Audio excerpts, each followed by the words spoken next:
For 25 years, Edge has been one of the biggest talking points in the WWE. Many fans look fondly on his time during the Attitude Era as, alongside Christian, Edge would routinely steal the show through his high-risk action. Others may think back upon his run during the Ruthless Aggression Era as a rated R World Champion, or you have the more modern fans who may look at him as a living legend with enough grit and heart to survive any obstacle imaginable. Yes, the Hall of Famer has cemented his legacy as one of the greatest superstars in WWE history. So my name's Greece with Wrestleology, and today let's look back at the career of Edge. Through all the world titles, death-defying stunts, and shocking moments, we take a look back at the history of the ultimate opportunist. Edge began his career in WWE following a series of cryptic vignettes. Oddly enough, looking back at it, these vignettes were quite dark when looking at the man that we know today. They would show him walking the streets under the pale moonlight as he violently assaulted people and objects around him, all with a female voice underneath, warning viewers that Edge was coming.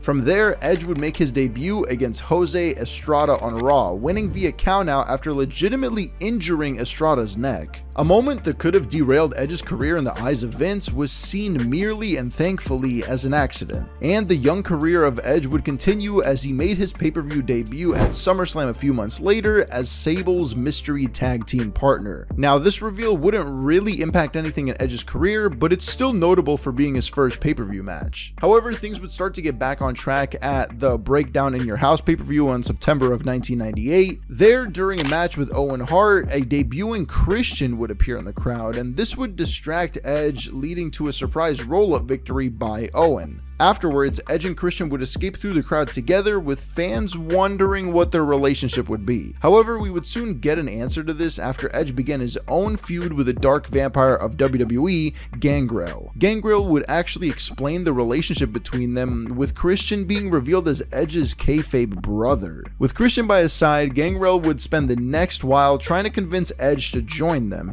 and eventually Edge would stand alongside Gangrel and Christian to form The Brood. The Brood proved to be one of the most interesting factions of the time. While DX, NWO, and more all dominated the wrestling scene in the ever-growing faction war of pro wrestling, the Brood stood out due to their gothic and blood-soaked characters. If you grew up in the 90s watching the WWF, then you would have fond memories of the group as they entered battle by walking through a ring of fire with a cup full of blood. The Brood would then join alongside another gothic group, the Ministry of Darkness. However, this wouldn't last very long as Gangrel, Edge, and Christian would turn their backs on the Ministry after Undertaker chose to punish Christian for a mistake. He had revealed the location of Stephanie McMahon, who the Ministry had previously abducted. Yeah, the 90s were a weird time. Anyways, following that feud with the Ministry, Edge would earn some singles gold for the first time in his career after defeating Jeff Jarrett in a house show match for the Intercontinental Championship. And he would unfortunately drop it back to Jarrett the very next night at Fully Loaded. But perhaps Edge realized, following the short reign as IC champion, that he was destined to be in the tag team scene alongside Christian. So the two would continue to compete as a duo as they kicked off a feud that would end up cementing their legacies against Matt and Jeff Hardy. From there, the two teams would compete in the first ever tag team ladder match at No Mercy, and their fans bore witness to a chaotic brawl as the two teams put on one of the most exciting matches of the time period. These four young competitors used this ladder match as a launching pad for their careers, as their hardcore antics revolutionized both the ladder match itself and the tag team wrestling as a whole. On Raw, the fans unofficially turned everybody babyface from that matchup, as the respect that they had for both teams outgrew any hatred for any of the characters.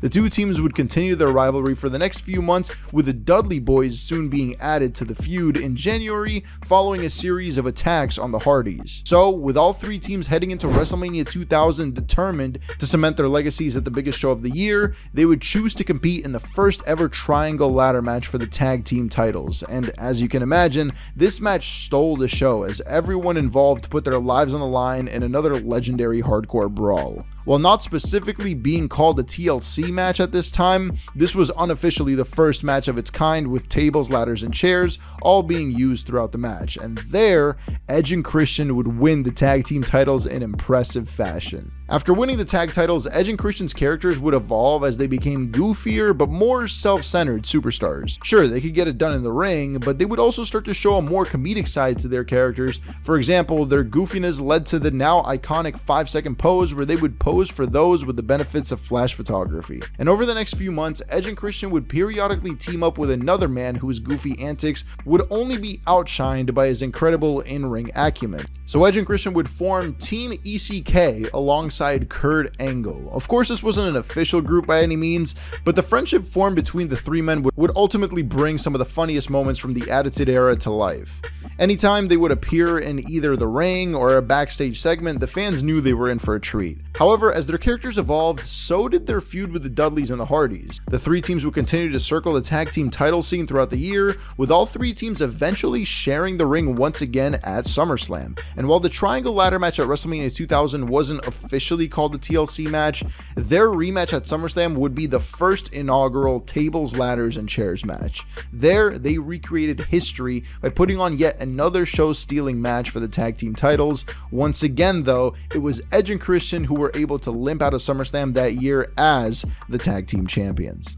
However, the following month at Unforgiven, Edge and Christian would not be walking out with the tag team titles as they lost to the Hardy Boys in a cage match, and this would be devastating for the fans of Edge and Christian, as per the stipulation of the match, they would be unable to get another shot at the titles. However, the following month at No Mercy, Edge and Christian would find a way to sneak back into the title picture. In the build-up to the show, on an episode of SmackDown, a tag team battle royale would take place to determine who would be facing the Hardys at No Mercy for the titles. There, a team seen prior years in the WWF known as the Los Conquistadors would earn the victory. Notably, this duo would be covered head to toe in all gold. But why is this important? Well, that's because at No Mercy, this mysterious group would win the tag team titles before being revealed as Edge and Christian all along, and just another funny moment in their tag team career that the fans remember to this day. And Edge and Christian continued feuding with the Hardys over the next few months, with the Dudleys continuously being sprinkled in throughout the feud,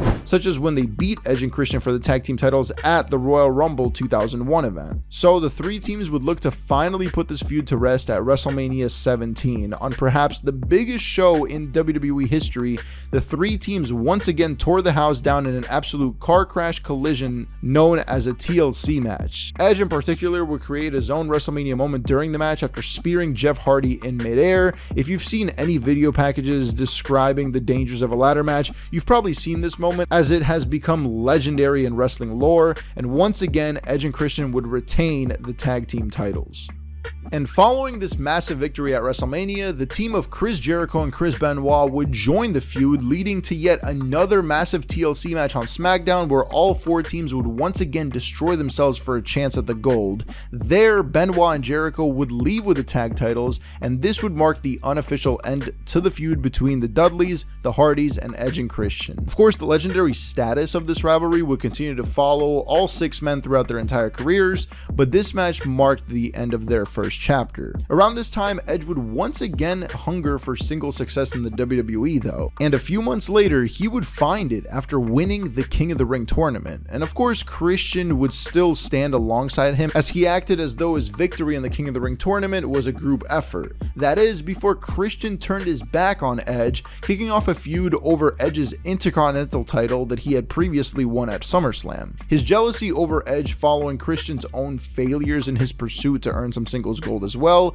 led him to turning his back on Edge before hitting him with a one-man concerto. Also in this heel turn, Christian joined the Alliance in their war against WWF during the Invasion storyline, and at Unforgiven, Christian would prove his worth to the Alliance by defeating Edge and taking home the IC Championship following a low blow. From there, the two would have a rematch the following month at No Mercy, and a match type that they helped revolutionize, the ladder match, and there Edge would get his revenge with a one-man concerto from the top of the ladder to regain the title.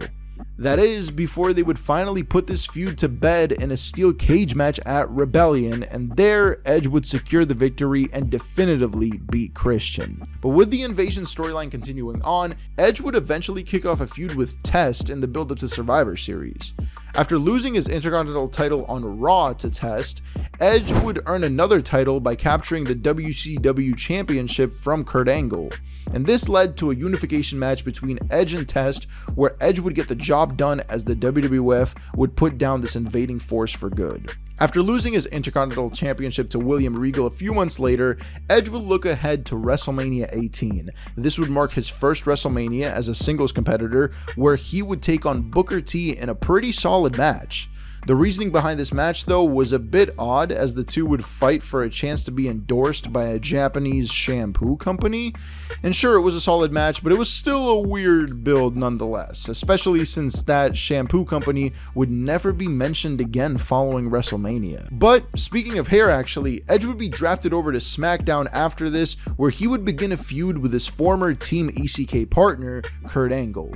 Edge, now sporting his incredible "Never Going to Stop Me" theme song, a theme that some argue is the best Edge theme of all time, would take on the Olympic hero following weeks of back and forth action. The feud would only continue before coming to a head, pun very much intended, at Judgment Day, with the two competing in a hair versus hair match. The result of this match was never really in question, with Kurt noticeably balding around this time, but it still led to a back and forth fight between the two of SmackDown's hungriest young competitors. Edge would get the victory via a small package before shaving Kurt's hair at the top of the ramp, in what has become another iconic moment for both men. Edge would continue to linger around the upper mid-card scene throughout this time, even earning himself another short tag team title reign alongside the then beloved icon Hulk Hogan.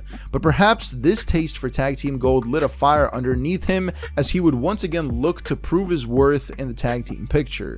This time, he would pursue the newly created SmackDown exclusive WWE Tag Team titles alongside Rey Mysterio. And this would cement Edge as one of the fabled SmackDown Six, alongside Rey, Angle, Chris Benoit, Chavo Guerrero, and Eddie Guerrero, as they all would battle over the next few months. Week in and week out, these six guys would compete on SmackDown, holding the show together through their incredible in-ring action. Rey and Edge would even win the tag titles on SmackDown in a 2 out of 3 falls match against Benoit and Angle.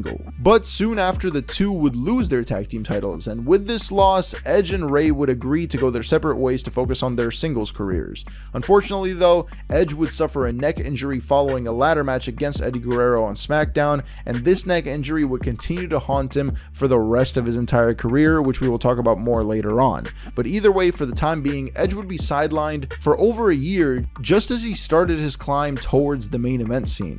Edge would soon make his return after being drafted to Raw in 2004, and he hit the ground running as he climbed back up the card towards the main event picture. After winning and then losing the tag team titles alongside World Heavyweight Champion Chris Benoit at the time, Edge would once again become Intercontinental Champion after defeating Randy Orton at Vengeance. However, due to yet another injury, Edge would be stripped of the title by General Manager Eric Bischoff. He would once again make his return a few weeks later, targeting the World Heavyweight Championship as his prize, and this then brings us to the Taboo Tuesday pay-per-view. You see, this event was themed around the idea of fan interaction, as each match would involve a voting system for the crowd.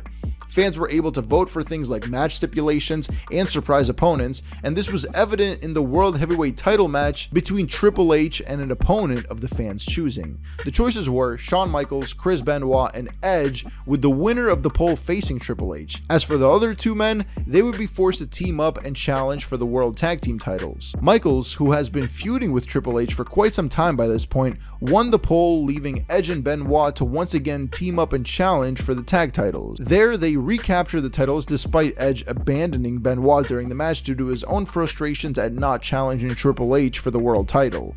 Benoit still got the victory on his own though, and Edge would officially turn heel following this moment by returning to the venue and costing Shawn his shot at the world title. Of course, Edge and Benoit would lose their tag team championships after Edge once again decided to not participate in their defense against La Resistance.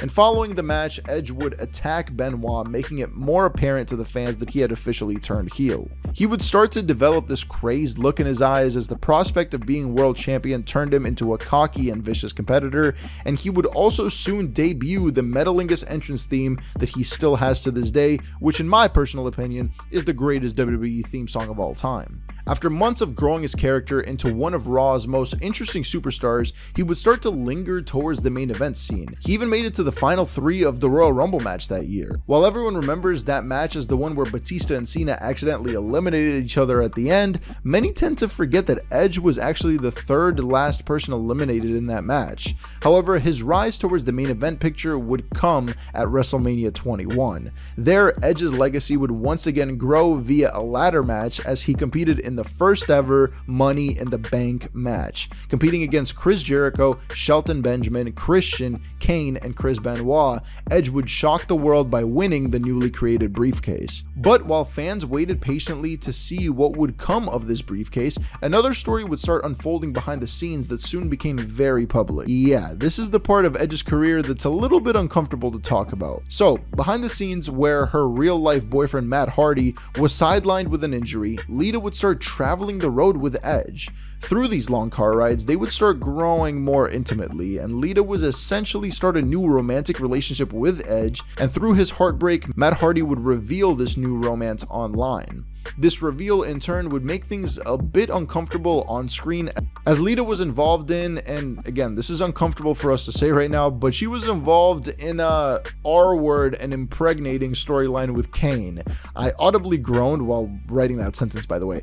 Anyways, the fans had come to learn what Lita has done and sided with Matt Hardy through this real-life trauma, so the WWE decided to do 2 things. Firstly, they decided to fire Matt in what was a very unethical decision if you ask me, before then turning Kane on screen into a babyface with Lita, the victim of Kane's advances, turning heel on him and aligning herself with Edge. But while the storyline in kayfabe may have been a bit odd, fans immediately chose to ignore the logical holes due to their own real-life disdain for the couple. Edge and Lita quickly grew to be the most hated act, not just on Raw, but in the company at the time, with the advent of the internet and social media spreading the story like wildfire. After a few weeks of Edge growing his character alongside Lita, Matt Hardy would start making surprise appearances on Raw as he continuously attacked Edge, jumping from the crowd, sneak attacks backstage. Matt Hardy would continue to attack Edge in a way that felt personal and real to the audience, and this led Vince McMahon himself to rehire Matt on Raw before booking a match between the two at SummerSlam.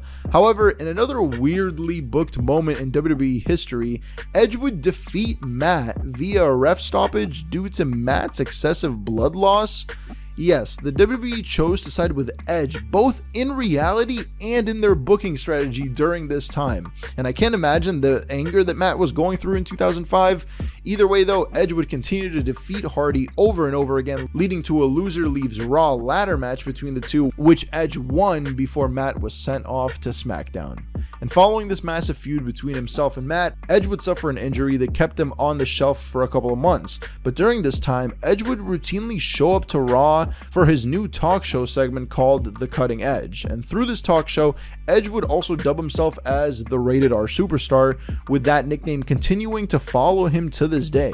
But with WrestleMania around the corner, Edge knew that his time was running out to cash in the Money in the Bank briefcase. As fans know, you have 1 year to cash in that briefcase, so Edge kind of had to get the ball rolling. And at New Year's Revolution, Edge would seize his opportunity to cash in on a weakened WWE Champion, John Cena.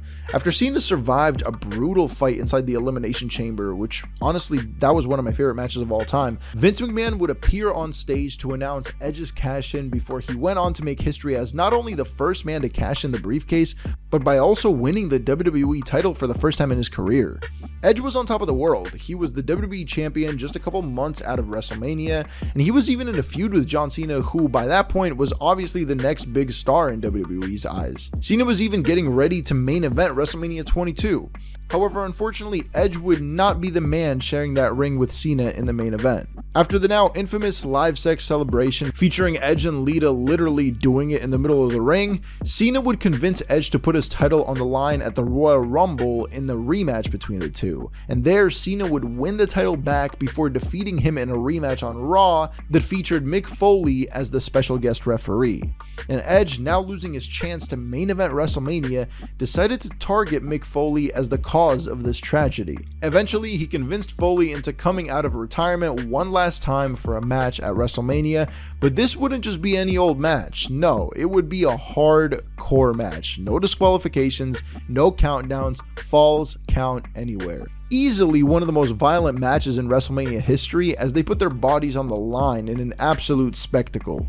Barbed wire, flaming tables, and more were all featured in this match as the two stole the show. Yes, despite Edge not being in the main event, many fans actually look back at WrestleMania 22 only to watch this brawl as opposed to any of the other main events on the card. No offense to Triple H or John Cena, but Edge proved why he should have been walking into Mania as WWE Champion during this match with Foley. And because of this incredible match, Edge and Mick Foley would end up joining forces due to their mutual respect. They put on such a violent match that Edge and Mick proclaimed themselves as the real hardcore champions, complete with a temporary return of the hardcore title. This partnership began in the build-up to the 2006 edition of ECW's One Night Stand, and this show would feature the launch of ECW under WWE, complete with ECW alumni like RVD, Sabu, Taz, and many more. At the event, Edge, Foley, and Lita would get a victory over ECW originals Terry Funk, rest in peace, Beulah McGillicuddy, and Tommy Dreamer, before Edge would turn his attention to John Cena in the main event match. There, Edge would spear Cena through a table, helping Rob Van Dam in his quest to become WWE Champion for the first time. This moment would reignite the feud between Cena and Edge, as Edge would soon recapture the WWE title on an episode of Raw after blindsiding Cena with the title belt. This feud would continue over the next several months, with Edge even debuting the customized Rated R spinner belt during this time, which, I'm not gonna lie, I thought was pretty sick. And this led to a TLC match at Unforgiven between them, which saw Cena hit the Attitude Adjustment on Edge off the top of a ladder through two stacked tables. Safe to say, Edge did not get up after that massive spot. From there though, Edge would look to get a rematch for the title before the newly reformed D-Generation X would cost him the match. And looking for revenge, Edge would align himself with Randy Orton, creating Rated RKO. The two would continue to run Raw as they feuded with DX over the next few months, and also around this time, Lita would abruptly retire as the relationship between her and Edge would end without any explanation. The relationship between Edge and Orton would also end soon after. After both men failed to win the Money in the Bank ladder match at WrestleMania 23, Edge and Orton would begin a rivalry as both men would target the WWE Championship. But they would end up losing their shot at the WWE title alongside Shawn Michaels to John Cena in a fatal 4-way match at Backlash. However, in hindsight, this gave Edge another opportunity to rise up the card as a singles competitor, and he did so by targeting that year's Mr. Money in the Bank, Mr. Kennedy. On an episode of Raw, Edge would push Kennedy into a match for the briefcase, which Edge actually won after attacking Kennedy before the bell even rang.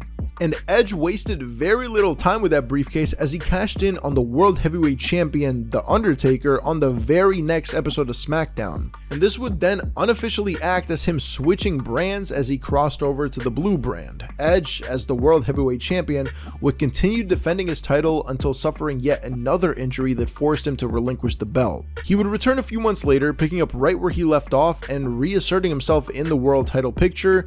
Upon his return to SmackDown though, it would be revealed that Edge had begun a romantic relationship with Vicky Guerrero, the woman placed in charge of SmackDown. And due to this relationship, Edge was handed more title opportunities, winning the World Heavyweight Championship at that year's Armageddon pay-per-view. As champion, Edge would recruit Kurt Hawkins and Zack Ryder, now known as Matt Cardona, into his inner circle. The group, after recruiting Chavo Guerrero, would secure their place on SmackDown as a faction under the name La Familia. Edge stood atop SmackDown as its champion, using the help of the La Familia stable to keep a hold of the gold. And Edge would even propose to Vicky to keep his status as a top star, with Vicky blindly agreeing to the marriage. Around this time, Edge would feud with The Undertaker as the two walked into the main event of WrestleMania 24 ready to battle over the championship, and this would mark Edge's only official main event at a WrestleMania, after years of hard work and self-sacrifice, with his childhood dream finally coming true. Unfortunately for Edge though, The Undertaker would get the job done after fighting off the La Familia stable. Fun fact, by the way,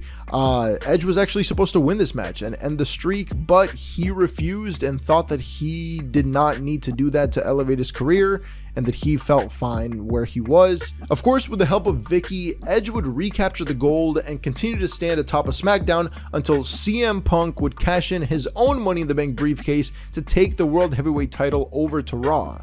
Triple H, the WWE Champion at the time, was drafted to SmackDown prior to the cash-in, and following the cash-in though, Edge would refocus his attention on Vicky before their wedding. However, during the wedding, Triple H would come out and show a video of Edge cheating on Vicky backstage with the wedding planner, Alicia Fox, and this sent Vicky into an angry spiral, with Edge soon disbanding the La Familia faction.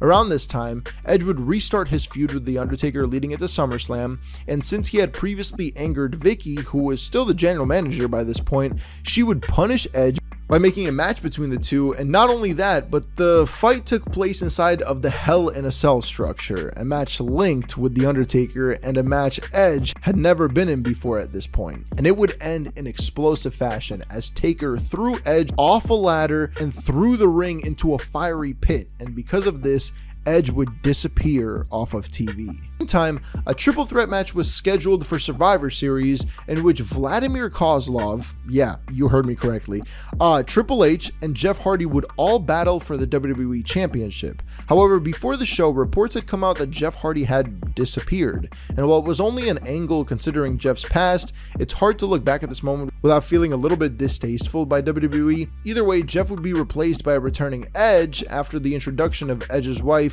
Vicky Guerrero. Edge then pinned Triple H to win the WWE title. However, this reign only lasted a short amount of time, as he would lose the title to Jeff Hardy in a defining moment in their feud. This then led to a few more matches between them, including a ladder match between the two that once again proved why their legacies were defined by that match type. And he would soon regain the title before losing it again at No Way Out in an Elimination Chamber match. But this would end up being another fascinating moment in Edge's career, as Edge would transition away from the WWE title scene and into the World Heavyweight Championship picture after inserting himself into another Elimination Chamber match later that same evening. There, he would win the World Heavyweight title before taking it back over to SmackDown, and Edge then defended that title at WrestleMania 25 against both John Cena and The Big Show before losing it to Cena in that match. Soon after, Edge would divorce Vicky Guerrero after her resignation as general manager, and now that Vicky was no longer in a position of authority, Edge knew that she had outlived her usefulness in his life. This was a cold moment for Edge, as he soon looked to re-establish himself as a singles star away from Vicky Guerrero. Edge would suffer another injury that would sideline him for the rest of the year following this major moment in his career. And leading up to WrestleMania 26 the following year, 30 superstars entered the Royal Rumble match looking to make history. However, what many of them did not know was that Edge would make his shocking return as the 29th entrant in the match. That is, before winning the whole thing for the first time in his career after last eliminating John Cena. And Edge would use his Royal Rumble victory to walk into WrestleMania as the challenger to then World Heavyweight Champion Chris Jericho, and he would turn into a face during this feud, but unfortunately, he lost the match at WrestleMania. Edge would then be drafted over to Raw, having main event feuds against Randy Orton, John Cena, and Sheamus that centered around the WWE title, and that is before getting involved in the ever-growing feud between the WWE and the newly formed Nexus stable. So at SummerSlam, Edge would compete alongside 6 other men on Team WWE to take on the Nexus in a 7-on-7 elimination tag team match, and there Team WWE unfortunately got the victory. Edge would continue to linger on Raw, entering a feud with the anonymous Raw general manager. Yes, Edge started a feud with a laptop. Either way, this feud would result in Edge infamously destroying the laptop before being traded over to SmackDown as punishment. And from there, Edge would re-enter the World Heavyweight title picture after defeating Rey Mysterio and Alberto Del Rio in a number 1 contenders match. This would begin a rivalry between himself and then champion Kane, a feud that interestingly saw Edge kidnap and torture Kane's manager Paul Bearer. And while Edge may have lost the singles match between himself and Kane despite the mind games surrounding Bearer, Edge would soon recapture the World Heavyweight Championship in a fatal 4-way at TLC. Edge would continue defending the title as he fought off guys like Rey Mysterio and Dolph Ziggler, and after successfully defending his title in an Elimination Chamber match, Edge would be attacked by that year's Royal Rumble winner, Alberto Del Rio. The Del Rio won a Rumble, but it is what it is. From there, Christian, now only reduced to being a good friend of his in kayfabe, a fact that is actually more accurate to their real life relationship, would save Edge. Through this, the two reunited their classic Attitude Era tag teams to take on Del Rio and his bodyguard, Brodus Clay. And this led to WrestleMania 27, where Edge opened the show by defeating Del Rio before destroying his car after the match. But while this may have looked to be only the start of their feud, tragedy struck. Following a spear on SmackDown to Brodus Clay, Edge would come to learn that he had a life-threatening injury on his neck, and according to doctors, if Edge ever wrestled again, he might not live to see the end of the match due to the complex neck injury that he had suffered, an injury that in all reality began during that ladder match we mentioned earlier between himself and Eddie Guerrero. And on the April 11th, 2011 episode of Raw, Edge heartbreakingly announced his retirement with tears in his eyes. I'm not gonna lie, this was the first time I had ever cried because of wrestling, and those tears were responded with the tears of those in the WWE universe as the crowd stood in appreciation for one of the greatest WWE superstars in history. Edge would leave the ring that night knowing that his career was over, and he even decided to help Christian a few weeks later on his way out of the company by helping him win the World Heavyweight Championship for the first time in his career.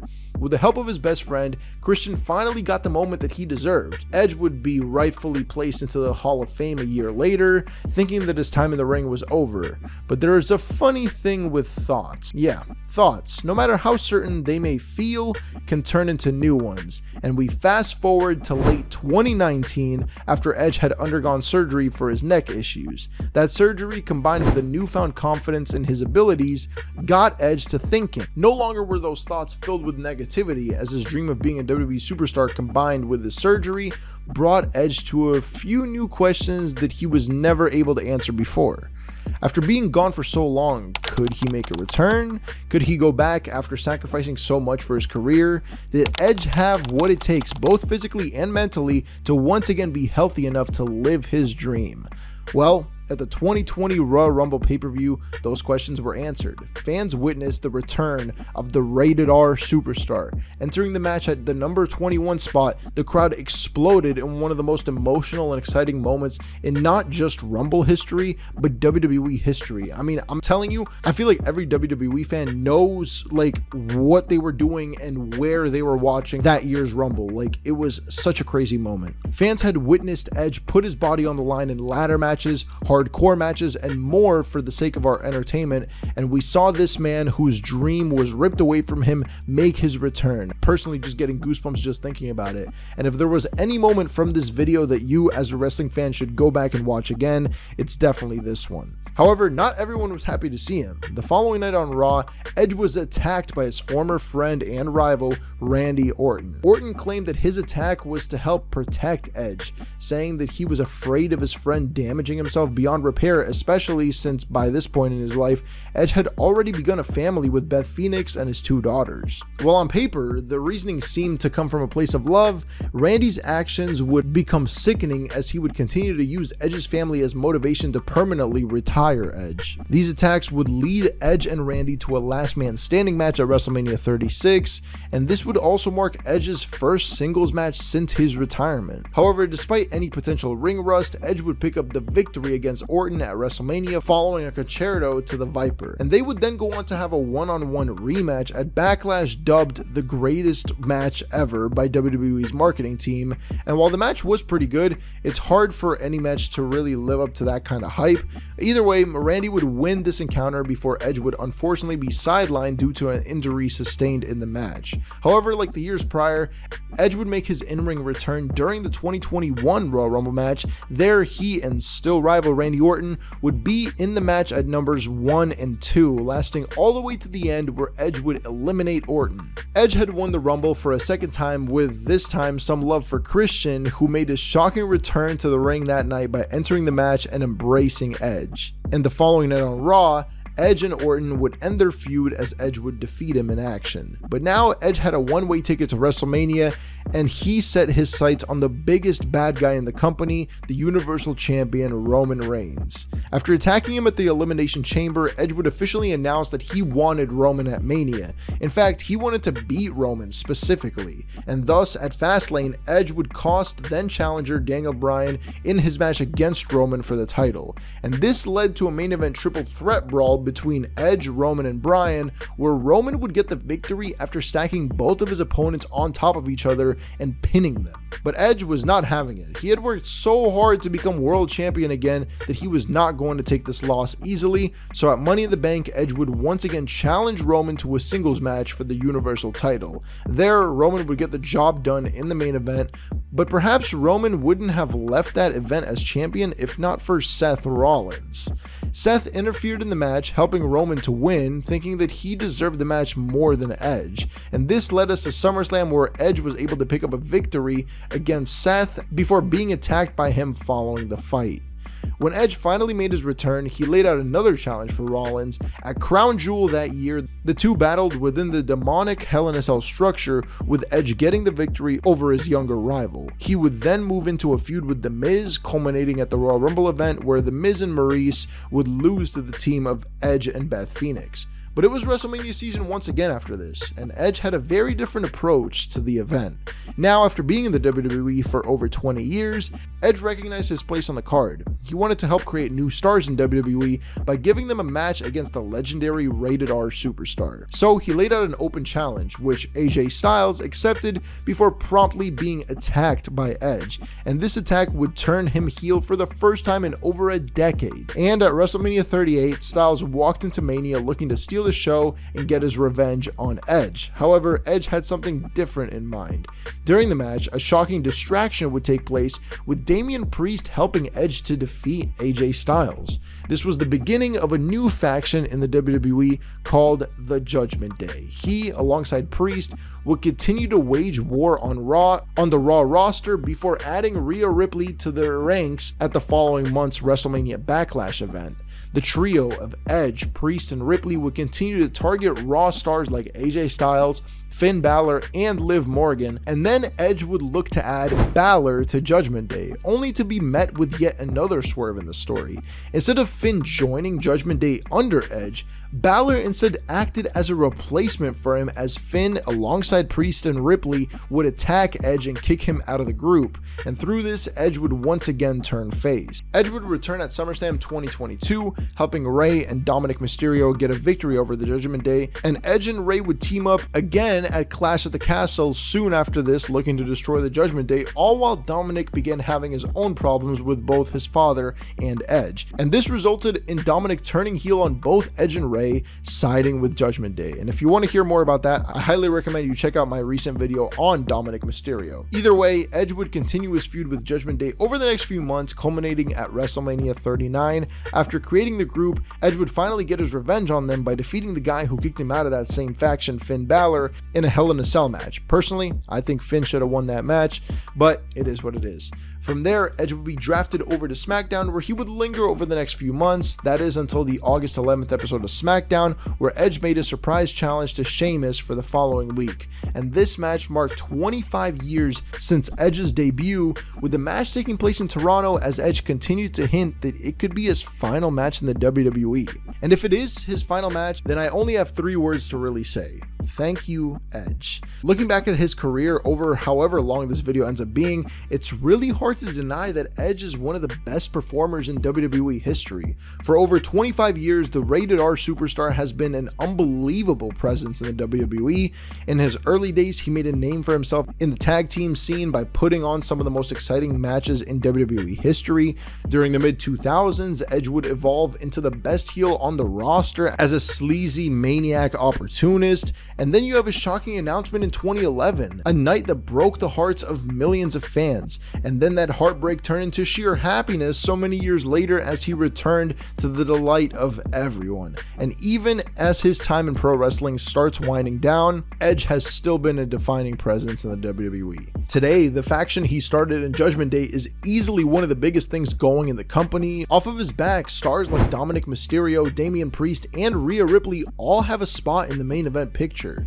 For all the sacrifice, for all the anger felt during his time as a heel, and for all the happiness felt by those who looked back and appreciated his work, I think I speak pretty much for everyone of the WWE Universe when I say, thank you Edge, and I hope we see you again. Subscribe if you enjoyed.